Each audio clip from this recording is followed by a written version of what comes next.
What's up, guys? So today we're gonna be working on F150 again. So we have some weird issues going on with it. Got a little bit of wobble going on, and we also have my pinion seal still leaking. So what's that mean? I think it's our U-bolts, or our U-joints. Sorry, not U-bolts, U-joints. I haven't replaced them. They look oxidized, they look old, so we're gonna go ahead and replace both of them. The one that connects the drive shaft closest to the transfer case, and the other one that connects closest to the rear axle. So I'm getting hit or miss part numbers on these, so I'm just gonna take them off and then go to my parts store and pick up the parts, because they ask for certain sizes of the bearing cap, and I don't know what that is off the top of my head without removing it first. So find out. So here is how we do it. First, we're going to start with taking off the drive shaft and then getting it out from under the car, and then we're going to put it up on the bench, and we're going to work on pulling out the clips. And then once we get the clips out, we're going to have to either press them out or just hammer the poop out of them and get them out of there. Either way, we're going to chalk the wheels first, and because if you don't use your parking brake transmission and you're using your transmission to hold the truck in place, once we take the drive shaft off, it's just not going to stay. So we're going to go ahead and chalk the wheels. Probably use the parking brake too. So here we go. Let's do it. All right, so now that I got the wheels chalked, got all my tools I need, I'm gonna need to put the car in neutral, and that's gonna allow me to spin the drive shaft without the car actually moving. And I'll be able to get each one of the bolts connecting to the rear pinion, or the rear differential. So we're gonna go ahead and knock that out now.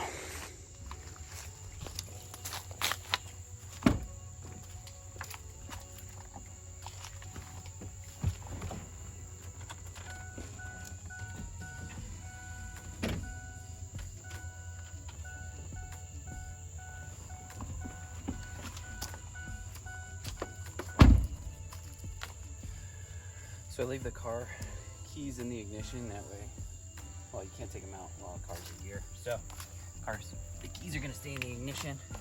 Put my foot on the brake just to make sure that it wasn't gonna roll back further on the shocks or anything like that. And so we're all good. Let's keep this going.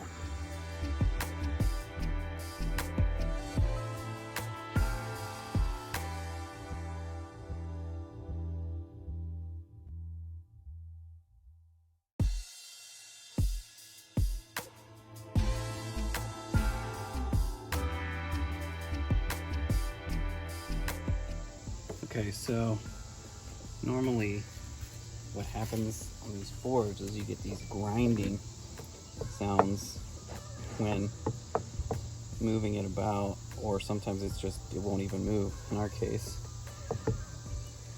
I think we're getting a little bit of a clunk and a little bit of vibration, so it's nothing like horrible, but we haven't let it get to the point of it just seizing and not being able to move. Obviously, here you can see my mark. I also have a mark on my differential to tell me which bolt goes where. So, well, let's go ahead and start taking this apart now. As you can see, it's pretty well oxidized, so we're gonna start with that. All right, so now we got our pins pulled. We've got a little bit of a kind of a punch, a homemade punch, if you will. I've got my trusty, whatever you want to call it.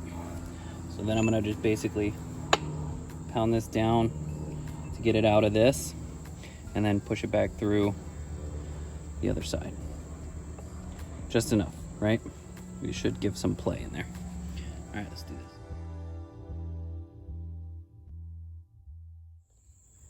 All right, so basically what happened here is I tried to do the old socket method. You put a socket on the bottom and a socket on the top and basically smack it good, but it did not work well. So now what I have to do, I ended up just going out and getting U-joint puller kit, and we're gonna go ahead and town with it. So let's give it a try.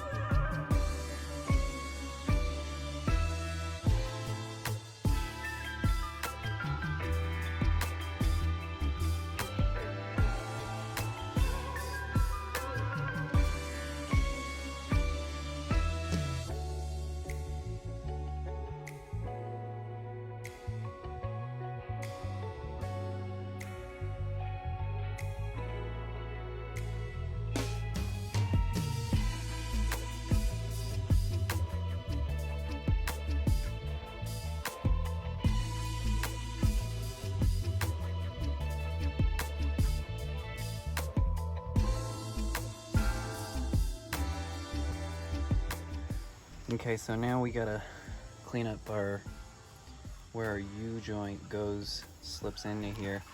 And I'm gonna do it with some WD-40 just to kind of clear out the gunk out of there, because our new one has to fit in there and we don't want there to be anything inside there to gunk it up and potentially speed up the breakdown of that joint. So let's go ahead and do that with those.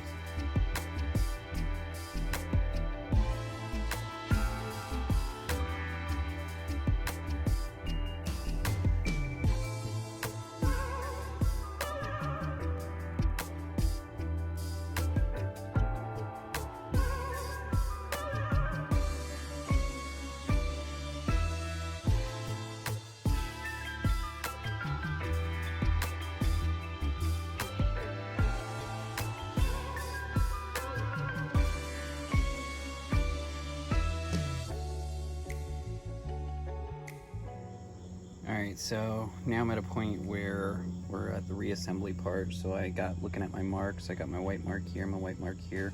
This is the rear side going to the rear axle. On this particular axle, they're both the same. The caps are all the same width. So it's the front and the rear are the same part number. I went ahead with the Moog, and I went with the super strength non-greasable ones, the ones that come already pre-greased. They may have a shorter lifespan, but you know what? I know what I'm doing now. I had to go back in because the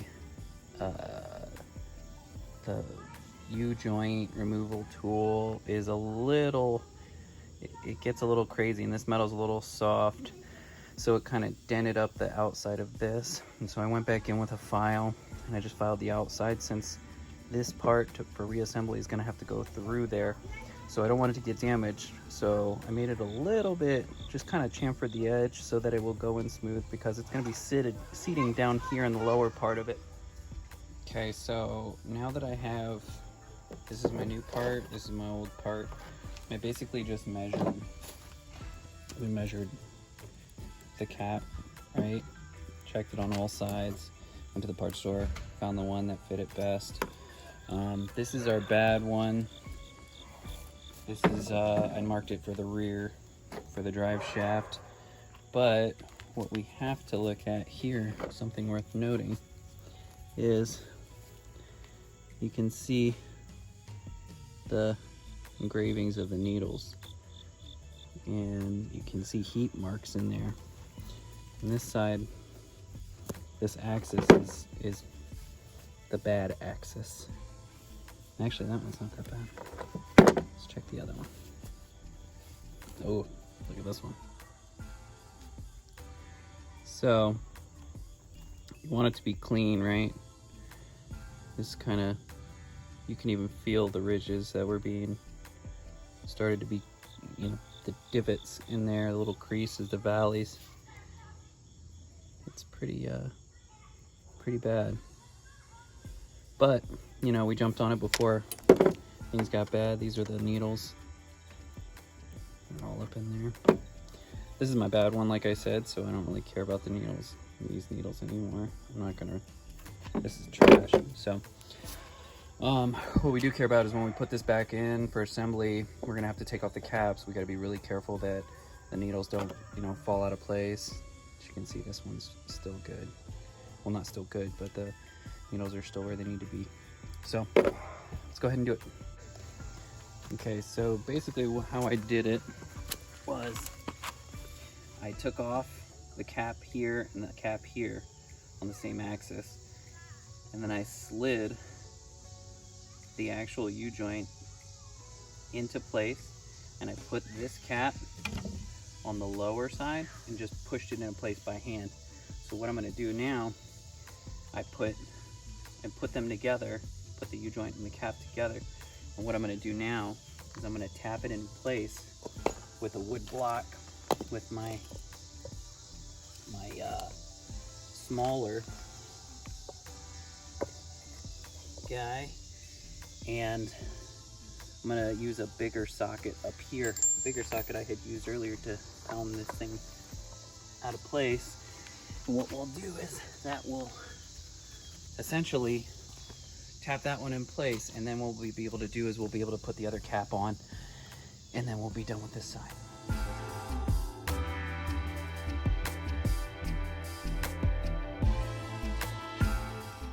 All right, so we had to kind of stop all yesterday because found out we had the wrong part, and this is the third part we've gone for, but unfortunately I got these on and then I realized that they can't even put the snap rings in on each side because the length of the axis is too long compared to factory. About 1/8 of an inch, or like maybe like 3 millimeters, 2 millimeters tops. So the snap rings can't clip in on, they'll clip on one side, but they won't clip on the other. So basically what I found for the F150 in particular is these two measurements, the diameter of your bearing cap, and then the length of your axis is the biggest two measurements that you need. For the F150, there's a third variable here. The reason that these are different sizes, this is my original and this is my new one, is because some F150s have a steel drive shaft, some have an aluminum drive shaft. Not to mention, there is also 3-piece drive shafts, two-piece drive shafts and 1-piece drive shafts, or 3-joint or 2-joint drive shafts. So you need to know all those things. Knowing all of them will help you be able to get your part, the proper part, right away. I'm gonna go ahead, I found a part store locally. I'm gonna go ahead and go pick up some Spicer 1350s right now. Hopefully those will be the right size. Bring my caliper with me, of course, just to make sure. And then we'll see, we'll go from there. Okay, so now what we're about to do is we're about to put on our, we're gonna go with the front first.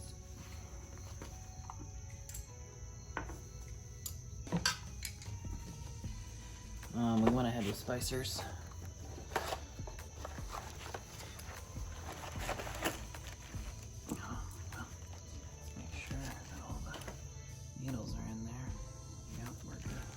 We're gonna leave this out because we need to take it out anyways.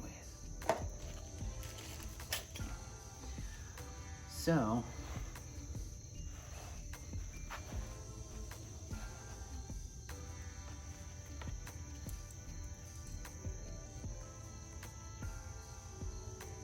yeah.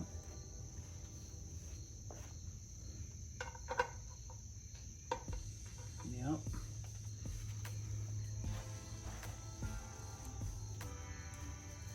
These I think are a little compressible, yeah. Yeah, they sink in, you can see that. It's gonna make it easier for us to get the snap rings on.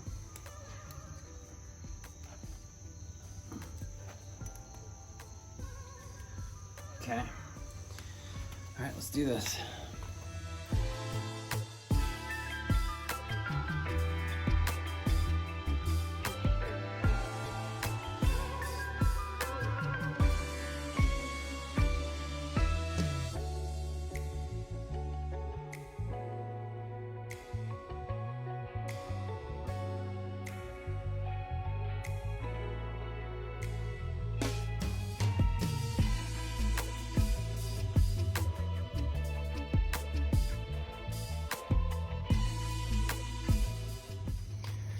Okay, so let's talk about what just happened. Got the rings, snap rings in place for this axis. Tap into the other side to get the other snap ring in, and this happens. Can't say I'm surprised because of how old and corroded this is.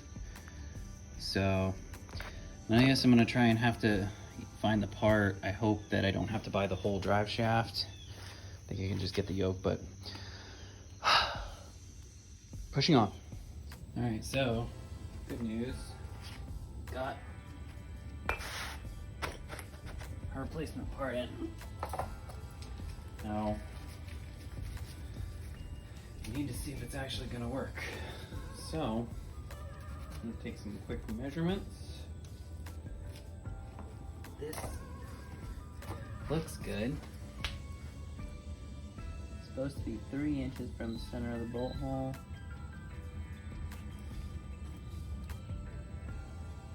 Yep.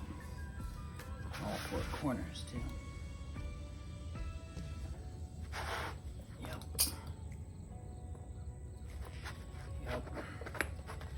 So the pilot hole is 2 inches.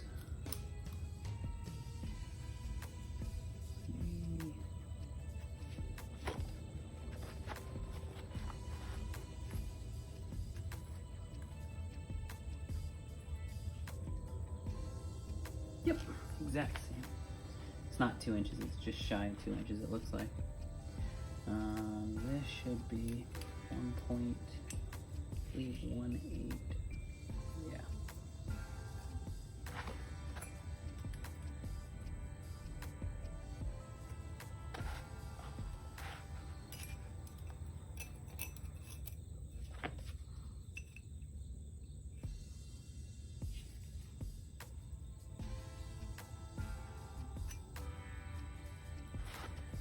We'll see how this goes.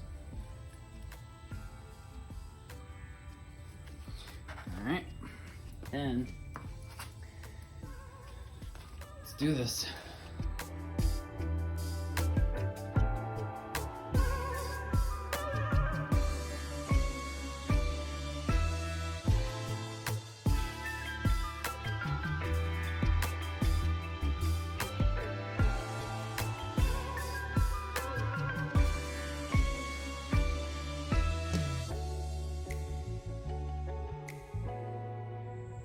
Alright, so now that we got our drive shaft done, we're going to go ahead and put it back on, orient it the same way that we had it, we pulled it off the car. So I just looked at the video and I know how it goes, so I'm going to go ahead and bolt it up. This is a view from the other side, of course. Alright, so we did it. Took a bit. The car's still truck is still chalked. But it's done. The axle's in.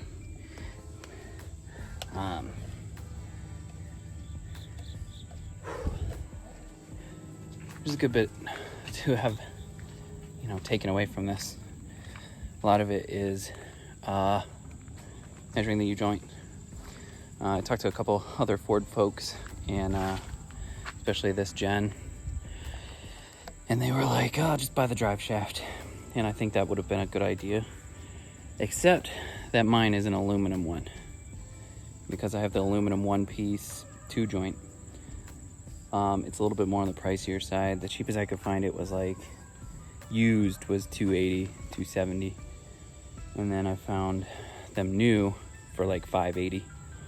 And so I just did this, well, because I broke that the flange yoke, that sent me back another 50 bucks.